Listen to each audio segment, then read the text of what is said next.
తాజా అంశం చూస్తున్నాం. ముంబై నటి కేసులో నిందితుడు కుక్కల విద్యాసాగర్కు వచ్చే నెల 4 వరకు న్యాయమూర్తి రిమాండ్ విధించారు. దీంతో అతన్ని విజయవాడ సబ్ జైలుకు తరలించారు. దీనికి సంబంధించి మరిన్ని వివరాలు మా ప్రతినిధి జయప్రకాష్ అడిగి తెలుసుకుందాం. జయప్రకాష్, చెప్పండి, కుక్కల విద్యాసాగర్ రిమాండ్కు సంబంధించి తాజా వివరాలు ఏంటి? వెంకటేష్, ముంబై నటి కేసులో కీలక నిందితుడు విద్యాసాగర్ ను 3 రోజుల కిందటే ఇటు డెహ్రాడూన్ లో అరెస్ట్ చేసింది అందరికీ తెలిసిందే. ఆయన అక్కడ కోర్టులో ప్రవేశపెట్టి ట్రాన్సిట్ వారెంట్ తీసుకువచ్చి ట్రైన్ లో గత అర్ధరాత్రి నగరానికి తీసుకువచ్చారు. రైల్వే స్టేషన్ నుంచి అటు ఇబ్రహీంపట్నం వైపు వెళ్లి మళ్ళా అక్కడి నుంచి నగరానికి తీసుకువచ్చి అక్కడ కొద్దిసేపు ఉంచి ఆ తర్వాత ఆయన్ను అటు ప్రభుత్వ ఆసుపత్రికి తరలించి అక్కడ పూర్తి స్థాయి వైద్య పరీక్షలు చేయించిన అనంతరం ఇబ్రహీంపట్నం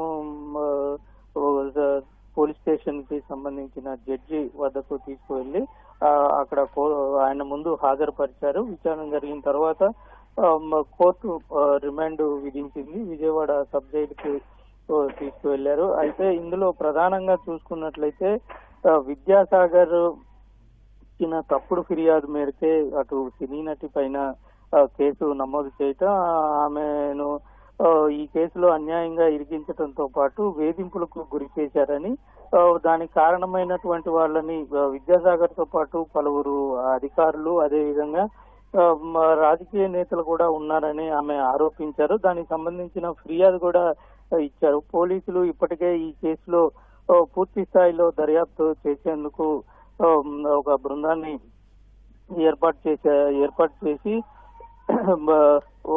విచారిస్తూ ఉన్నారు. ఇంకొక వైపు చూసుకున్నట్లయితే ఇప్పటికే ప్రభుత్వం కూడా ఈ కేసులో ఉన్న 3 IPS అధికారులని సస్పెండ్ కూడా చేసింది. అయితే ఇప్పుడు ఈ విద్యాసాగర్ ఈ కేసులో కేంద్రంగా ఉండటంతో అసలు ఎందుకు ఫోర్జరీ డాక్యుమెంట్ సృష్టించాల్సి వచ్చింది, అదేవిధంగా ఇతను వెనకాల ఎవరైనా ఉన్నారా, కేసు పెట్టమని ఎవరైనా ప్రోత్సహించారా అనేది కూడా పూర్తి స్థాయిలో తెలుసుకోవాల్సిన అవసరం ఉంది. ఈ రోజు విద్యాసాగర్ ను కస్టడీకి తీసుకునేందుకు పిటిషన్ కూడా కోర్టులో పోలీసులు వేసే అవకాశం మనకి కనబడుతుంది.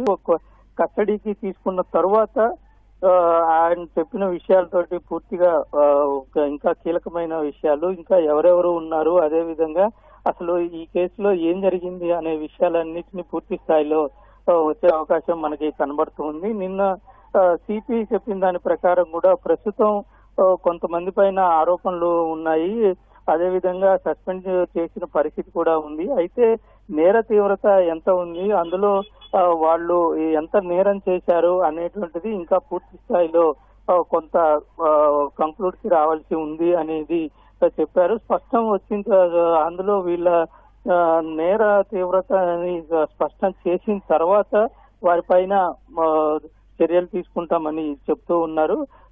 ఇవన్నీ తెలియాలంటే ముఖ్యంగా ఈ కీలకంగా ఉన్నటువంటి విద్యాసాగర్ నుంచే సమాచారం ప్రధానంగా రాబట్టాల్సి ఉంటుంది. ఎందుకంటే అసలు కేసు పెట్టడానికి కానీ ఇప్పటి వరకు కేసు జరగటానికి ఆమెని తీసుకువచ్చి అరెస్ట్ చేయడానికి వీటన్నిటికీ ప్రధానంగా కీలకమైనటువంటి వ్యక్తి విద్యాసాగర్ కాబట్టి ఆయన్ను విచారిస్తే దాదాపు పూర్తిగా తెలిసే అవకాశం మనకి కనబడుతుంది.